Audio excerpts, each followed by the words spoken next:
My name is Radhika Agarwal, and let me start today by asking all of you a question. How many of you, as a child, were asked, what do you want to become when you grow up?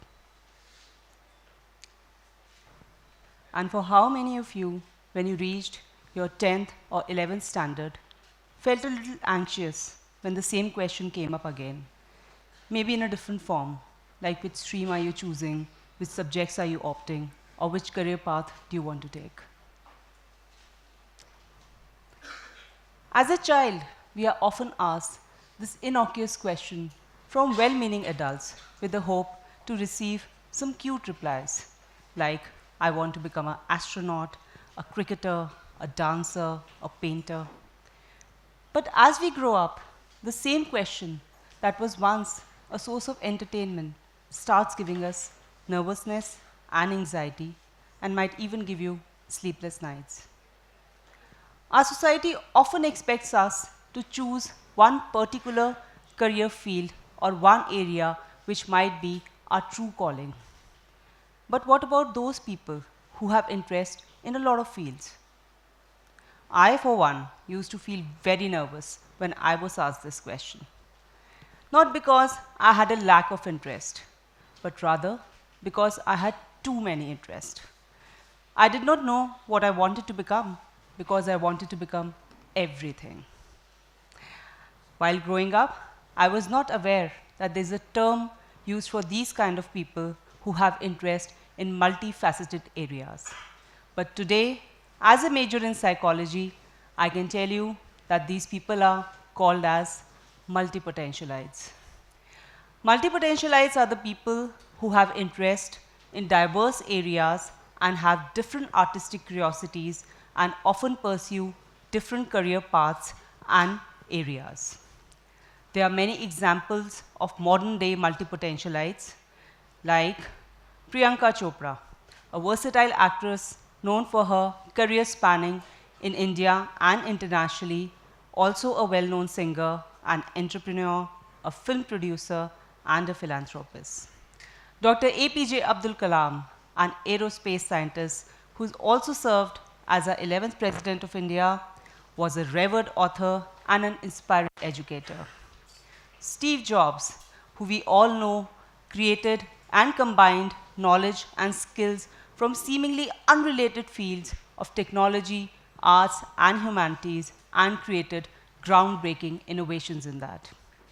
This list is long, and we have examples like Kishore Kumar, a lawyer who turned into an actor and a singer, Ayushmann Khurrana, a radio jockey who turned into an actor and a singer. All these people combined their unique skills from different fields and created multiple career paths for themselves. While growing up, I did not know about these people or these examples. And honestly, I'm not even close to these people. But what I knew was that even I could not fit in only one box. So let me start with my story and my journey. I was born in a highly educated but a very practical business family with a chemical industrial background, in which I was advised to choose a clear career path and not to take risks or do experiments. But I was a very curious child. I used to love to learn, observe, grow, and explore. As a child, I wanted to become a painter because I had deep passion for art. But as I grew up, I started developing interest in the field of understanding human interactions and behavior. So when the time came to choose subject in college, I chose psychology. I went to prestigious Lady Shri Ram College, which is known for its academic excellence, its creative thinking, and bold ideas. I was so intrigued by psychology that I went further and did my master's in the same line. After completing my master's, I joined Delhi Public School as a senior secondary school psychologist, in which I was mostly dealing with senior secondary students. In those 4 years, I came across some of the best psychology teachers of my life in form of those students. They were raw, honest, emotional, and unpredictable. I learned immensely from them. Parallelly, I was also pursuing my passion in the field of art and was holding up exhibitions of my artwork at different galleries, for which I received quite a bit of appreciation as well as media coverage. But I wanted to do more. There was a voice inside my head that told me, start up something that you own. Maybe this was my business gene speaking inside me. At that point of a time, world was struggling with Ebola virus. COVID did not exist. Nobody knew about terms like social distancing, work from home.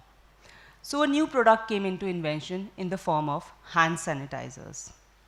A lot of you are familiar with this product, might be carrying it in your pocket also right now. But at that point of a time, people did not even knew how to use it. So I was intrigued by this product. I forgot to mention that I've also been a skincare enthusiast. In fact, since the age of 14 to 15, there has not been a single skincare product that I have used even on myself without understanding about its components, ingredients, usability, efficacy, and suitability. My friends often call me a skincare junkie. So when I came across hand sanitizer, I wanted to find out more. What was the science-based product that helps in keeping your hands germ-free and you can just use it on the go? I started doing my research. There were a lot of hand sanitizers available in the market, but they used to make hands like sandpaper because of their high alcohol content. So after months of working with some lab executives, I started working on a formulation in which I wanted to make the product more skin-friendly. I added some extra components like hyaluronic acid, vitamin A, E, and C, and developed a formulation which was much more skin-friendly and made the hands soft. After a few months, I developed the formulation and I created variations in the form of different fragrances and colors. Next was what to name the product. I had a product ready, but there had to be a brand name. I had been an avid reader since my childhood and a big Harry Potter fan. So I borrowed a little magic from there. I took the name of publishing house of Harry Potter, Bloomsbury, and named my brand after that. Next step was where to launch it. So I went to the upcoming thing of e-commerce platform, e-commerce marketplace, which was not that common during those times. After months of understanding it properly, I went on board Flipkart in November 2015. It had a very slow start. I hardly received any orders initially. In fact, the first order came after 3 months of product launch for 300 rupees. And I was so grateful that I sent a special thank you note to that customer, and I still remember her name. Initially, everything for the brand I did myself, whether it was designing labels for the products, for which I learned Photoshop and CorelDRAW software, taking photographs of the product, for which I used my own phone and my own family members as unpaid models, or doing research about what are the upcoming products, understanding sales and marketing, working on social media marketing, packing the products, everything. After a few months, I added some new products in the brand portfolio to increase its visibility and viability. The new products in the range of body care included hand scrubs and foot scrubs, and each product was developed with equal amount of research and formulation precision. I kept on adding new products to the portfolio. The turning point for the brand came in year 2017 when we went on board Nykaa. Since then, brand started to grow gradually, and today, what started from a family-funded venture of a single product company has more than 42 SKUs and presence over multiple e-commerce platforms like Nykaa, Jira, Amazon, Flipkart, and many more. When I look back, I feel nothing in my life was random. I did everything with including my skills and the knowledge that I gained on the way. In fact, today, when I started the company, I was handling it myself. But today, it is an automated ecosystem of a team of graphic designer, photographers, packers, research and development, and other departments working for it. But my each and every skill helped me in creating what I have created. Whether it was my knowledge for arts, my love for psychology, my knowledge as a business person, everything was adding. The success was not in a linear line. I faced a lot of setbacks, delays, disappointments, gender biases, failures. A lot of time I used to question whether I did the right thing to start up something like that.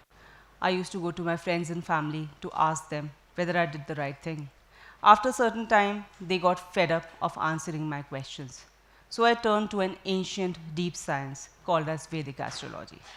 Since past 13 years, I'm proud to say I'm a keen student of this field, and I find it so fascinating, accurate, and intriguing that you never know, few years down the line, might take up that also professionally. So my message today is simple, that if you are one of those people who find your interest in diverse areas, if you find yourself pulled towards different directions, and even if you feel that you don't fit in one box, don't feel scattered or confused. Rather, be proud. In today's time, when new jobs come up every day like sunrise, while old, obsolete, traditional jobs are just fading away like sunset, being a multi-potentialite is a blessing because these people are much more adaptive, they are creative, they are ever learning, and they are innovative. So my takeaway today to conclude, I would just like to tell you that you go to any creative person or an artist and ask them that which artwork is their masterpiece. They'll mostly say that they're still in the process of making it. Why is that?